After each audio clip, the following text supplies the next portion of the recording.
Bonjour à tous, j'espère que vous allez bien. Ça faisait longtemps, je vous l'accorde, j'ai même laissé pousser les cheveux entre-temps. Mais je reviens, dans l'idée de vous faire une vidéo, un peu plus personnelle, sur mon parcours dans le trading et l'investissement. Donc comment j'en suis arrivé là? Qu'est-ce qui m'a donné envie de persévérer? Mes échecs, mes réussites, ma manière de voir les choses au sujet de tout ça. Donc, tout commence en 2010. Je m'intéresse que très peu au trading, mais j'ouvre un compte et je passe des heures totalement infructueux. J'ai 17 ans, je démarre plus sérieusement le trading en 2012. J'ai alors 19 ans, 2 ans de plus. La même année, je passe le bac et je commence à trouver les cours un peu longs. Bref, je tiens pas trop en place et je comprends rapidement ce que sera ma vie si je commence pas à essayer de développer des compétences hors cursus scolaire. Donc chacun a sa vision à ce sujet, moi c'était la mienne à ce moment-là. Donc j'ai toujours été amoureux de l'économie, de la finance, de la lecture de bilan. Je me tourne alors vers les marchés financiers. Leur rouage, leur fonctionnement, et naturellement vient alors l'envie de comprendre ces mouvements qui apparaissent quand j'ouvre un graphique. Je commence à ingurgiter toutes les informations possibles que je trouvais sur l'analyse technique. Donc à l'époque je suis alors full chartiste. Je fais que du chartisme, bien entendu juste de l'analyse peu poussée. Aucun money management, du levier, et bah du coup quelques comptes cramés. Bon, à la hauteur de mes revenus d'époque, mais parce qu'il faut savoir que je suis alors en BTS compta, en alternance, et je touche donc un petit salaire. Je continue comme ça pendant les 2 ans de BTS, avec probablement 3 comptes cramés, je dirais. Mais je persévère, et surtout une réelle passion est née. Donc j'avais l'impression d'avoir le pouls du monde sur mes écrans, et j'avais cette envie de faire les plus beaux trades possibles, donc avec de belles entrées, de belles sorties, et une bonne gestion au milieu. Donc il faut savoir que 11 ans plus tard, je ressens toujours la même chose, et j'ai toujours cette envie de faire le plus beau trade, et je pense que c'est ça la beauté du trading. Je commence alors le DCG, donc également en alternance, et je décide d'ouvrir mon compte Twitter. Donc le DCG, c'est un niveau licence. On est en 2014, je me sens alors totalement seul dans ma passion, et je trouvais personne à qui en parler dans mon entourage. Twitter était là pour ça à ce moment-là. J'avais seulement 21 ans, personne s'y intéressait vraiment autour de moi. Faut aussi savoir qu'à l'époque, chez les particuliers, on tradait essentiellement le forex, les actions. J'ai donc commencé avec un volume centré majoritairement dans l'ordre sur le forex, les matières premières, les indices, les métaux et les actions. Donc surtout les premiers que je vous ai cités, c'était pas des actifs qui faisaient rêver autour de soi. Donc quand on parlait de marché financier, et qui plus est du forex, des matières premières, les gens, ça ne les intéressait pas. Et je peux comprendre. Bref, du coup, mon compte Twitter est ouvert et je commence à partager des analyses avec les moyens du bord. Parce qu'à l'époque, encore une fois, il n'y avait pas de TradingView. Pro Real Time, c'était trop cher pour moi. Donc c'était avec les graphiques donnés par la plateforme du courtier. Donc c'était hyper austère. J'ai vraiment l'impression d'être un boomer, mais encore une fois, à l'époque, on était très peu à parler de trading sur le Twitter français. Donc je faisais à peu près 50 000 impressions de tweets par mois. Désormais, je suis aux environs de 1 million, 1,5 million. Et je pense que ce qui a démocratisé le trading, ce qui a donné aussi envie à beaucoup de gens de s'intéresser au trading, c'est essentiellement les cryptos, je pense, qui ont démocratisé le contenu trading sur le Twitter français. Et d'ailleurs, pour la petite histoire, je vous montre mon premier tweet. Voilà, vous l'avez vu. Je trouvais ça assez marrant de le remettre. Donc au bout de quelques mois, Eric, donc le créateur de l'analyse technique systémique, le système que j'utilise depuis maintenant 8 ans, me contacte. Donc il avait à l'époque un blog sur lequel il partageait du contenu financier et des analyses techniques systémiques. Il me demande si une interview pour son blog m'intéresserait, j'étais hyper enthousiaste. Il avait bien plus de followers que moi, il était professionnel. Je me souviens que j'en avais parlé à mes parents qui comprenaient rien à ce que je leur racontais, mais moi j'étais hyper content. Donc on fait l'interview, et à la fin de cette interview, Eric, qui avait un peu peine pour moi, je pense, avec du recul, avec mes analyses bancales, il me propose alors de me former gratuitement à l'analyse technique systémique. Il sentait que j'avais envie de progresser, que j'étais passionné, mais qu'il me manquait un bon outil. Bref, il me donne le mode d'emploi, on fait des visios, plusieurs, pas mal de visios, et ça commence à rentrer. Donc mes performances commencent à devenir plus linéaires, et je deviens un gestionnaire plus qu'un parieur compulsif, et ça a été un réel déclic, déjà.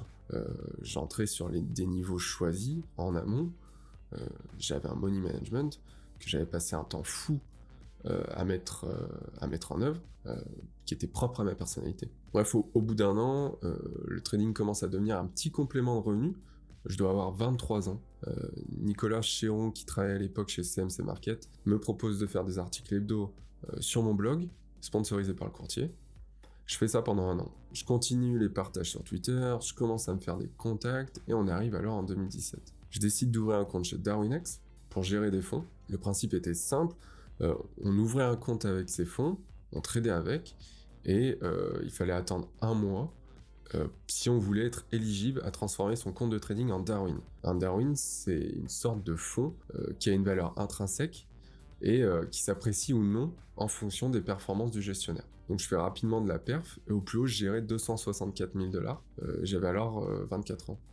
En parallèle, j'étais alternant depuis 2012, puis salarié en cabinet d'expertise comptable, et je décide de démissionner, parce que j'en avais marre, pour me lancer en freelance dans le conseil au TPE et accompagnement stratégique, administratif, financier et comptable. Donc j'ai continué en parallèle la gestion encore quelques années, mais la pression devenait trop forte, ça impactait ma vie privée. J'ai donc décidé d'arrêter et de prendre un peu l'air. Faut pas oublier que depuis mes 19 ans, j'étais en alternance, plus études, plus apprentissage, d'une passion hyper chronophage et stressante. Ensuite j'étais freelance, donc la pause elle était évidente. En 2019 j'arrête, je lâche la gestion, je lâche Twitter, je continue à trader mais vraiment histoire de pas perdre la main. Décembre 2020, je reviens à la charge sur Twitter, j'ai alors 2000 abonnés, les cryptos étaient aux prémices, je m'intéresse à leur tech, je les trade et je fais beaucoup de contenu dessus. Mon compte grimpe.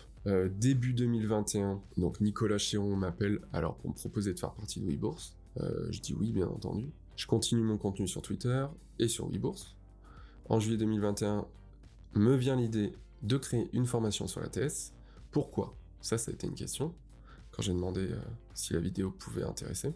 Alors d'abord parce que j'ai eu beaucoup de demandes sur comment fonctionne l'ATS, ça c'est vrai, que j'ai voulu démocratiser ce système, et bien sûr, pour avoir un complément de revenu. Donc je contacte alors Eric, le créateur de l'analyse technique systémique, pour lui demander son accord de principe pour créer une formation sur son système. Il me dit oui, et encore merci à lui pour le coup. Donc c'est parti, réécriture du mode d'emploi, plus conception du site, une vraie galère, vraiment une vraie galère. Création du Discord, pour la petite histoire, je me levais tous les jours à 6h pour travailler dessus jusqu'à 9h, pour ensuite faire mon travail de freelance. C'était épique. Elle sortira en février 2022. J'étais assez étonné de l'engouement qu'il y a eu. Maintenant, on est actuellement 160 membres dans la formation. J'avais d'ailleurs beaucoup réfléchi sur le sujet du one-shot ou d'un abonnement mensuel, et je vais pas faire le modeste, mais j'ai pas besoin de gros revenus pour vivre. J'ai pas besoin de vêtements ou d'objets chers. L'argent me permet seulement de pas penser à l'argent. Du coup, pas besoin de me sortir énormément de revenus grâce à l'abonnement. Je préfère un prix d'entrée à 179 €, qui permettrait ensuite à chacun de prendre le temps qu'il voudrait pour apprendre ATS. Après tout ça, je réouvre un Darwin pour afficher mes performances dans un souci de transparence et pour permettre aux membres de ma formation d'avoir plus confiance en mes capacités. Je vous mets le lien en description du compte. En parallèle de ce compte, je décide de créer une émission sur WeBourse pour le suivi de ce portefeuille. J'ai clairement été déçu par le peu d'engouement, j'ai donc décidé d'arrêter. Il faut savoir que donc je tourne avec une caméra professionnelle, un ZVE10, j'ai des lumières, je fais du montage sur Premiere Pro, donc avec cut, zoom, musique de fond. Alors c'est pas du montage de grands youtubeurs bien sûr, mais ça demande quand même beaucoup de temps, surtout quand on n'est pas professionnel dans le domaine. Donc du coup, tout ça cumulé, je me disais le concept, moi je le trouvais bon le concept. J'ai appris plein de techniques du coup pour filmer et pour monter, et donc du coup tout ça accumulé en voyant le peu de vues qu'il y avait, le peu de retours, je me suis dit bon bah je préfère être arrêté, et surtout que j'étais le seul à montrer les performances d'un de mes comptes à tous et en faire le suivi 2 fois par mois. Donc c'est un échec, mais j'y reviendrai sûrement différemment, je pense. Ensuite, fin 2022, Trade Republic me contacte pour animer les spaces du jeudi soir avec mes compères. Bah, je pense que vous connaissez, et puis vous savez que j'anime les spaces probablement. Donc Tino, Olivier, Denis, David et Mika. Franchement, c'est un des exercices les plus passionnants que j'ai pu faire. Parler en mode radio libre à des milliers de personnes, c'est vraiment top. Donc voilà, je crois qu'on est pas mal à jour là, on est en mars 2023, et il n'y a pas eu forcément de renouveau. Il y aura des choses qui vont arriver, mais je suis pas totalement sûr, donc je préfère pas en parler. Et maintenant, je vais vous donner mon point de vue sur tout ça avec un peu de recul. Faut savoir que le trading donc, m'a beaucoup appris.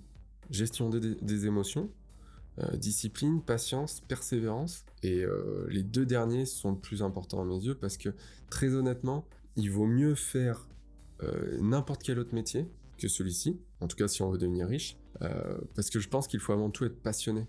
Avec le temps que vous y passerez et le stress que ça vous procurera, ça peut être très fatigant à la longue, et il n'y a que la passion qui permet de tenir dans le temps. Donc c'est pour ça que je voudrais jamais vivre du trading, enfin uniquement du trading. Je suis un partisan du multi-revenu pour éviter certains accidents de la vie dus au fait de mettre tous ses œufs dans le même panier. J'ai toujours été transparent sur le fait que je ne vivais pas seulement du trading, c'est même affiché sur le site de ma formation. Mes comptes de trading me permettent désormais juste de me sortir un revenu complémentaire mensuel intéressant et à réinvestir une partie des gains dans mes comptes d'investissement long terme. Donc je veux continuer comme ça dans l'idée de faire grossir mes comptes. Voilà, on m'a posé la question c'est quoi tes objectifs? Bah voilà, le seul objectif à long terme que j'ai, c'est de faire grossir mes comptes. Pour le reste, je travaille beaucoup et bah, je laisse le fruit de ce travail m'apporter des opportunités, tout simplement. Voilà, je voulais vous faire cette vidéo pour vous raconter donc un peu mon parcours et peut-être arrêter de faire complexer certains en pensant que toutes les personnes sur Twitter sont richissimes. De mon côté, je suis pas à plaindre, mais rapporté aux heures, pas certain que le taux horaire soit si énorme, je pense pas du tout. Donc oui, je vis pas à Dubaï, je paye mes impôts en France, mais clairement la vie de luxe m'intéresse pas. Et pourtant, je suis passionné de finance, qui est probablement le fils aîné du capitalisme. Et voilà, je finirai là-dessus. Donc aucun complexe. Bref, croyez en vous, et n'oubliez pas qu'il n'y a que la persévérance et la régularité dans le travail qui payent. Voilà, je pense que je vous ai un peu raconté ma vie, même pas mal raconté ma vie. C'est un format qui change, j'espère que ça vous aura plu en tout cas. N'hésitez pas à le liker, à partager, et si vous avez des questions, mettez-moi ça en commentaire, j'y répondrai toujours avec plaisir. Voilà, allez, je vous dis à plus.